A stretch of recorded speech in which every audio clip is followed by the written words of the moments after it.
Como foi criar um espírito tão questionador? A Nete era muito questionadora? Aí vem várias outras perguntas nesse sentido. Ela era muito questionadora, ela era muito curiosa, ela era muito difícil nesse sentido. A Nete foi uma criança que não deu trabalho. Então, já que você vai falar criança, 50% das perguntas, como a Nete era como criança, como a Nete era como bebê, como foi o nascimento, como foi a gravidez, como... Jesus Cristo. A Nete foi uma criança tranquila. Eu me preocupava com os 3 meninos e geralmente na escola ela não me dava nenhum tipo de preocupação. As notas eram muito boas, ela era muito tranquila, não precisava. E uma coisa que era característica nela, ela tomava conta dos irmãos também. Ela gostava de tomar conta dos irmãos. Mas era complicadinha em alguns aspectos, principalmente no que diz respeito a conhecimento das coisas. Como ela sempre gostou de ler, desde os 8 anos a Nete lia e fazia os estudos dela por conta dela, estudo de espiritismo, por conta dela ela fazia. E uma ocasião, eu acho que eu já contei, mas eu vou contar novamente. Ela estava mais ou menos nos 8 anos, estudava no Colégio Brasileiro e usava uma blusinha de tecido fino. E eu achei que ela estava meio rechonchudinha, então uma ocasião eu quis colocar uma camisetinha nela. E ela disse, não quero, é muito quente. E eu insistindo, filha, essa blusinha é fininha, bota uma camisetinha por baixo. Não quero, eu sinto calor. Aí eu falei, olha filha, acontece é que você está ficando mocinha. Aí ela falou assim, já sei, você quer falar disso, disso e disso, sobre a adolescência? Eu já sei tudo isso. E eu fiquei assombrada, falei, meu Deus do céu. Eu falei, como que você sabe?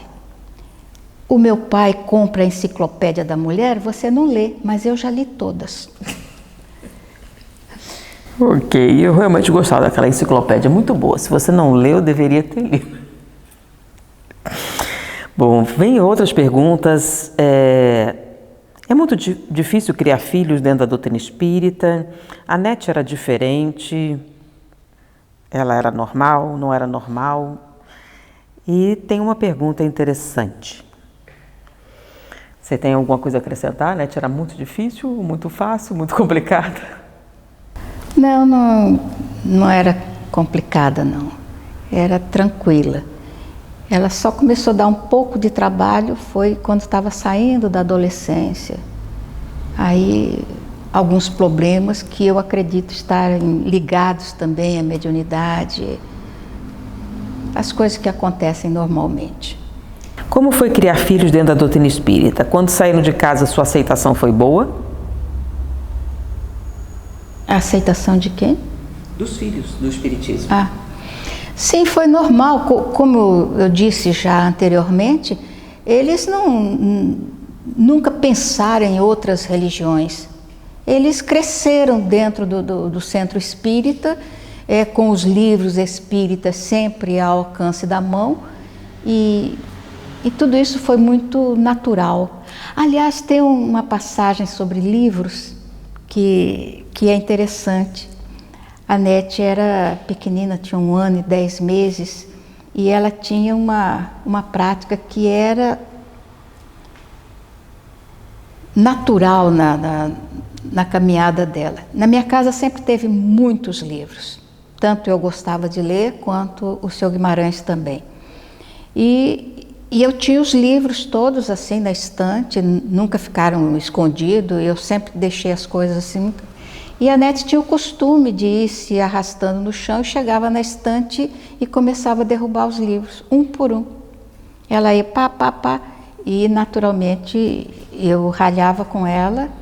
E uma ocasião estava uma amiga na minha casa, uma amiga muito querida, Dona Conceição, que já está no mundo espiritual. E a Nete foi até a estante e começou a derrubar os livros. E ela já sabia que estava errada, porque ela derrubava e olhava para mim. Então eu levantei e peguei a mãozinha dela e dei uma palmada na mão dela. E falei para ela, não mexa nos livros, livro da mamãe, não mexa. E eu me sentei para continuar a minha conversa com a senhora e a minha amiga disse para mim, falou assim, esse é um bom método para fazer a criança não gostar de livros, né? Porque toda vez que ela vê um livro, ela vai saber que se ela pegar, ela apanha e o livro é da mamãe, não é para ela pegar. Olha, aquilo bateu na minha cabeça e nunca mais. Quando ela derrubava os livros, eu falava assim, é o livro da mamãe, do papai do céu e do papai, e você vai gostar muito desses livros. Então não derruba, senão machuca. E ela realmente, até hoje, é uma devoradora de livros. Eu não gosto que amassem meus livros. Bom, agora tem umas perguntas com relação ao espiritismo, né? Como foi a trajetória espírita da sua filha? Qual a palestra dela que você mais gostou? Na verdade, eu gosto de todas, mas o Divaldo batizou uma palestra dela de ameba obsidiada. Foi o batismo que ele deu, a palestra que ela faz. Eu gostei muito porque esse processo de obsessão que as pessoas falam a respeito, mas não têm noção do perigo que é a obsessão e de como ela graça pela sociedade humana com uma facilidade tão grande. Então, a explicação que ela dá desse processo é muito simples, fácil de acompanhar e faz com que a gente pense bastante em como as coisas comezinhas da nossa vida podem estar estreitamente ligadas a esse processo de intercalação de espíritos perturbados em nossa vida. Nós temos um ataque de raiva com a maior facilidade, mantemos uma discussão durante vários minutos com a maior tranquilidade, mesmo nós espíritas, sem pensarmos em que nós estamos estabelecendo um conluio com espíritos que estão em torno de nós e que têm interesse em nos roubar a paz. Então essa palestra para mim e as outras, todas elas, são muito boas. Bom, vocês parecem cúmplices no bem. Há divergências? É pergunta para você. A Nete me ajudou bastante. Pelo fato dela gostar de ler, gostar de estudar, ela praticamente me obrigou a crescer também. Numa ocasião em que ela foi bastante atrevida, nós estávamos conversando e ela falou sobre psicologia, e eu disse a ela que eu não gostava de psicologia. Mesmo quando eu fiz o curso normal, que nós tínhamos a parte da psicologia infantil, que eu tinha que estudar tudo, eu li aquilo com muita dificuldade e não gostava. E ela então disse assim, a senhora não gosta porque não gosta ou não gosta porque é burra? Eu não respondi, fiquei calada, mas eu resolvi entender de psicologia. A pessoa acha que é uma ofensa. A Nete questionava muito você? Desafiava bastante, principalmente no aspecto de paranormalidade e de mediunidade. Ela era sempre um desafio dentro de casa.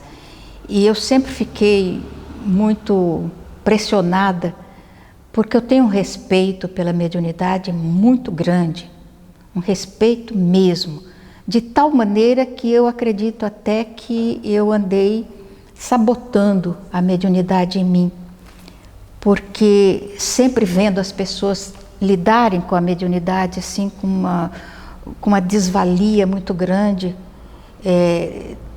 tratando os espíritos com uma intimidade que eu sei, eu tenho certeza, não existe entre nós e os espíritos amigos, essa intimidade quase que doentia. Então, por essa razão, eu mesma sabotava a minha mediunidade para não criar esse vínculo de intimidade. O meu guia está aqui, o meu guia está dizendo isso, o meu guia está dizendo aquilo. E eu não vejo assim a mediunidade, eu vejo com muito respeito. E uma coisa que eu acho também muito importante, que o espírita saiba: os nossos guias não tomam decisões por nós. As decisões quem toma é a criatura.